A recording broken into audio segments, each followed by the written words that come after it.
little aloha in our day. Spread a little aloha around the world. At breakfast with Bob.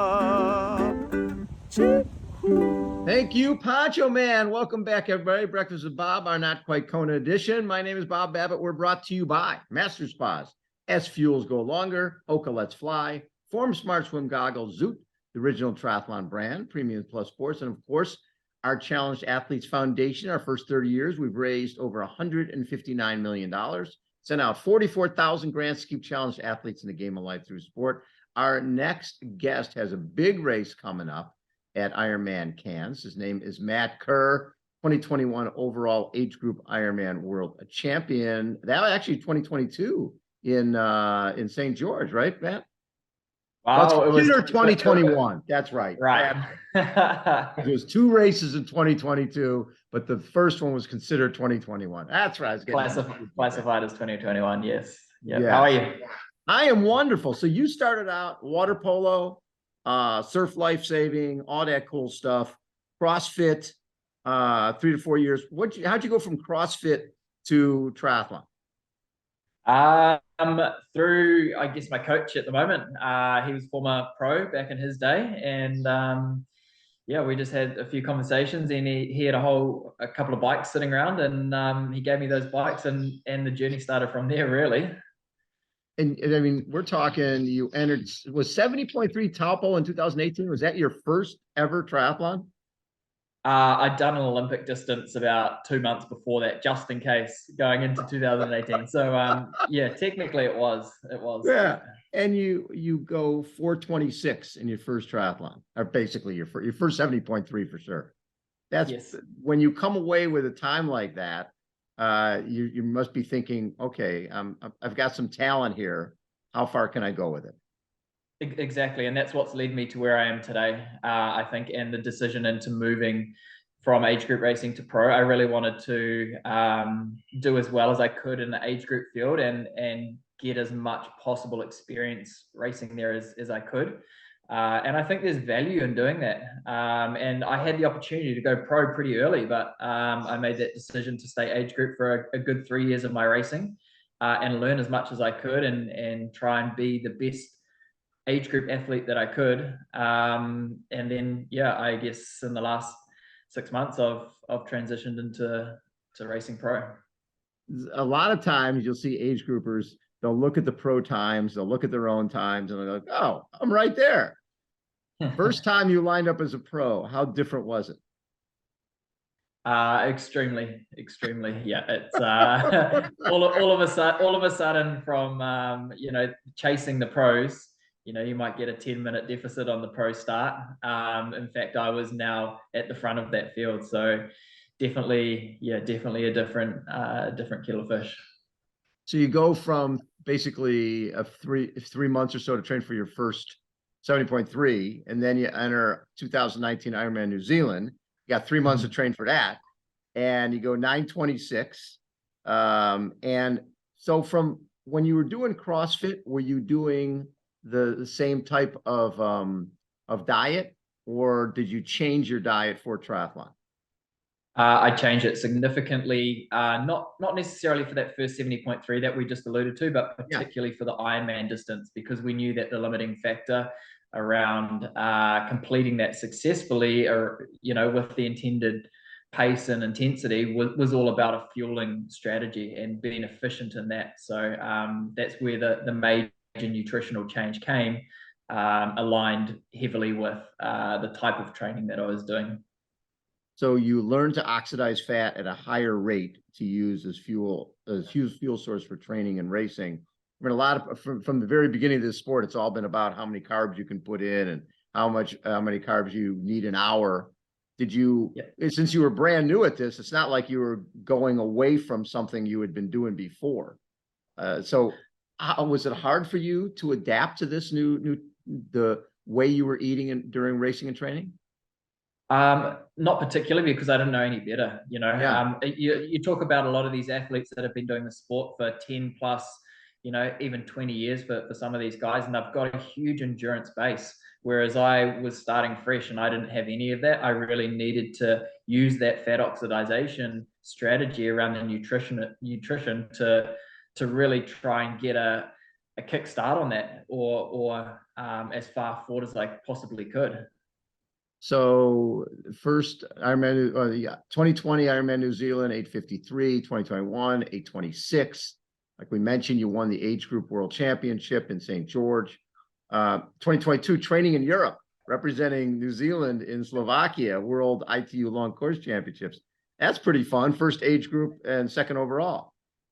Last year was a big learning year for me. I got to go to the Collins Cup and race the age group race there, and I did a lot of my training alongside Braden. We went into Maui for Kona prep last year, so I got some fantastic travel in last year and some awesome experience within training and racing and training in different climates, and just learning a lot more about how I can apply different strategies within training to ultimately race day.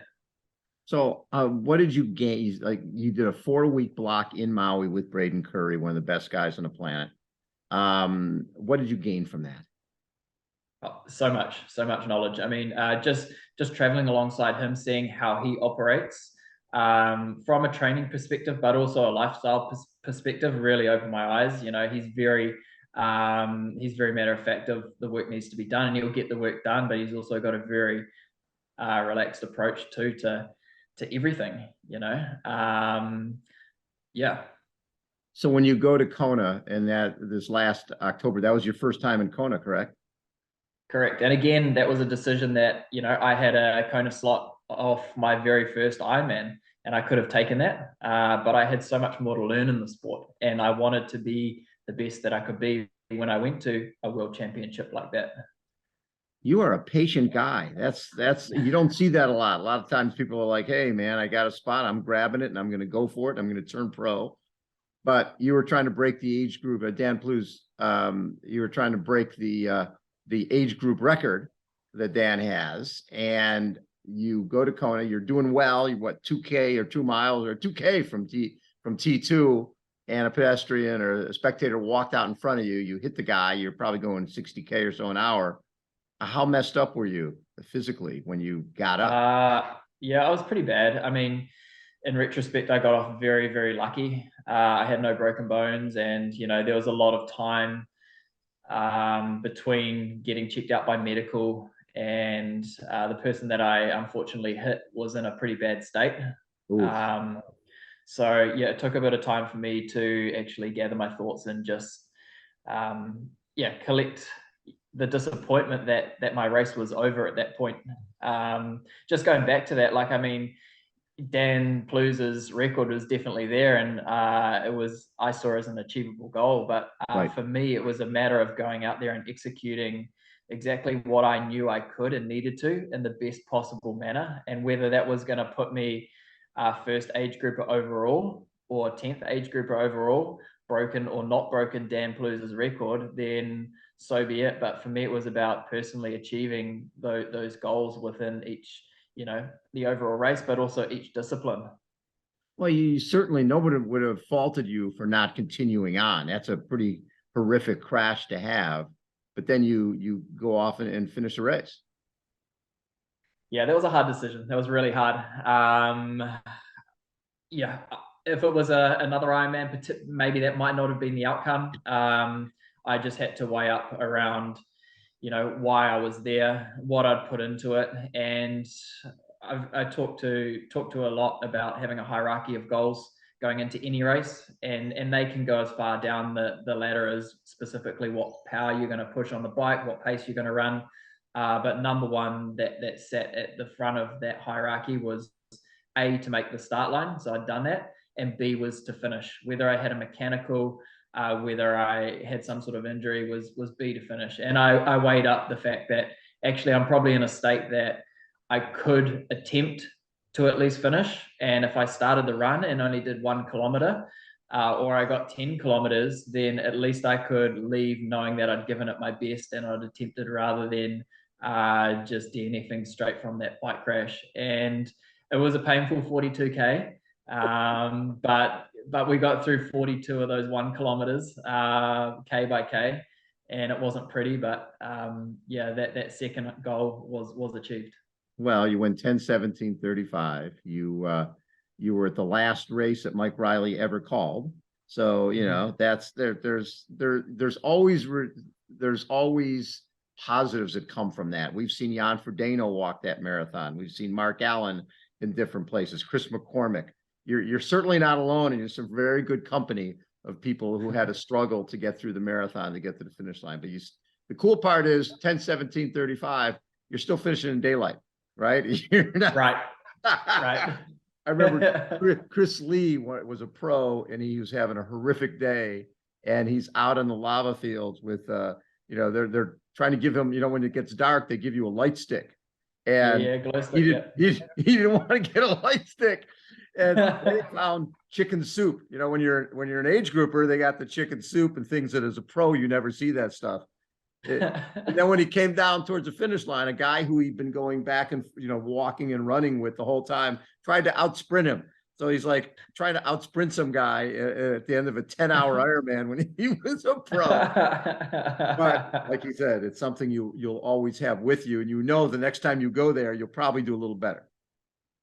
Yes, fingers crossed. That's very, very cool.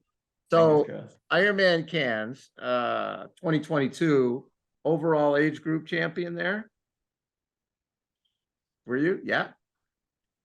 For the 2022? That was correct. That was pretty quick off Utah last year. So I'd come off that overall age group win at Utah, and then made a decision there to come up and race Cairns. I think it was about 4 weeks later. Yeah. I mean, last year was a pretty amazing year for you with the World ITU Long Course Championships. Gersdorf, you win there. Ironman Cairns, and obviously the World Championship at St. George. When you finish a season like that and you take a look at, okay, what I'm going to do next year, how did you plan for this year? Did you up the ante in terms of mileage, in terms of speed? What was the off season like? I think this year was really a focus and going to learn as much as possible as a new pro. And that's really what this year is about for me. To pick some races where I'm going to be challenged, where there's some, you know, maybe one race where there's a really deep field, a race that I could have a good chance of getting as close to the podium as possible. And then also, you know, another race that is kind of close to home and still has a deep field. So it's really about learning and putting myself as far up the field as I possibly can. I mean, I go back on my training as an age grouper, and it significantly develops year on year. It's very different from last year or the year before, and it gets really interesting. It gets fun. Because you're always discovering new things to work on and different ways to experiment. And the pro racing is really all about learning for me at this point. What's fascinating about our particular sport, you sort of need each other. Like you said, you and Braden went to Maui to train together.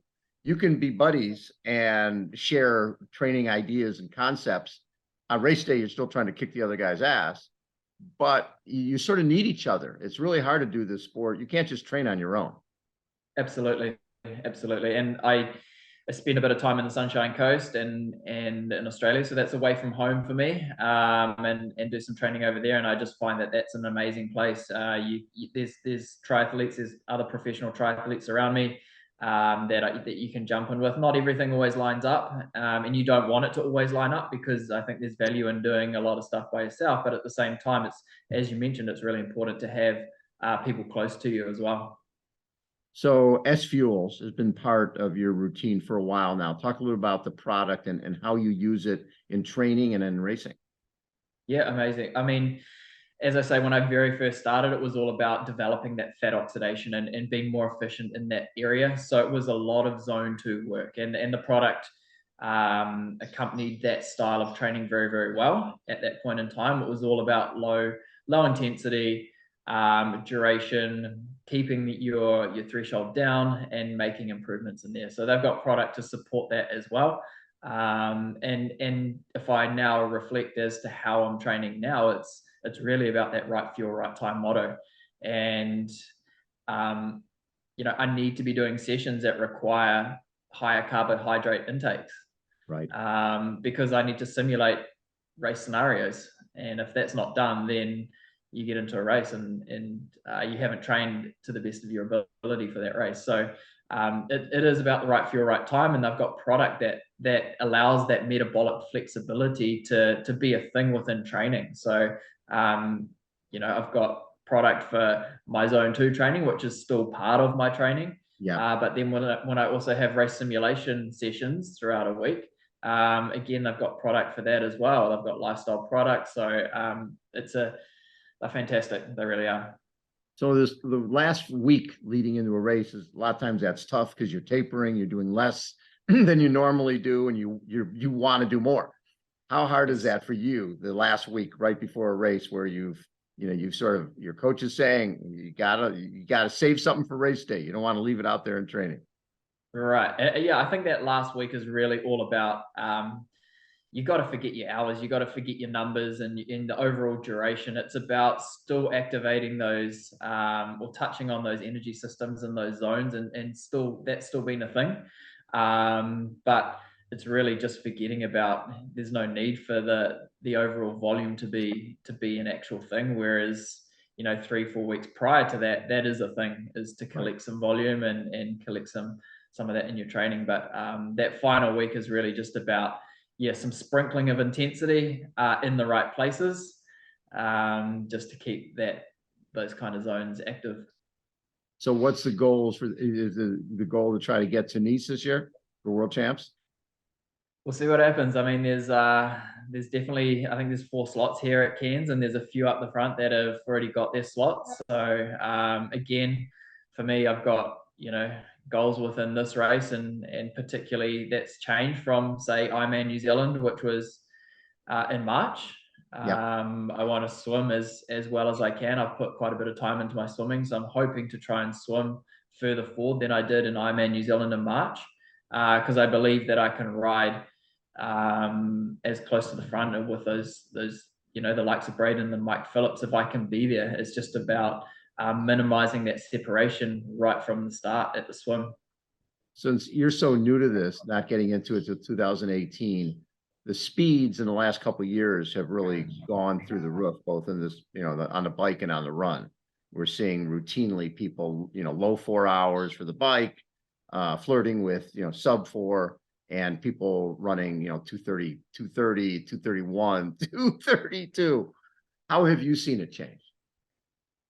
Yeah, that's drastic, and those are big numbers. I know right now that I'm not capable of running a low 240. I know that, and I accept that, and I'm okay with that. I'm okay with that for now. If I can get there in my career, then that's fantastic. But for me at the moment, I know a good run is if I get 250. That's a good run for me, and if I can minimize that less and less by riding well and swimming well, then again, there's some goals that I've achieved there, and I was better than I was last race. Well, the cool thing is Nice is this year, and then the opportunity to go back to Kona, because the men's race will be there next year. I mean, you're still a young guy, right? And that's obviously, Kona is the fact that you ended up finishing that race on a day that was not going the way you wanted to go. That says a lot about your character. And I'm guessing that another shot at Kona is something you want.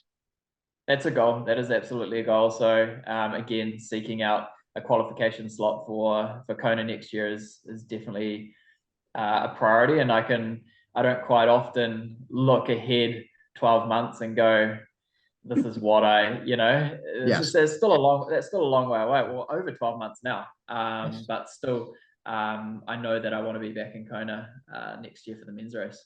I love it. Now, do you see with 70.3 and full, do you have a preference? I back myself around the longer, the full distance at the moment.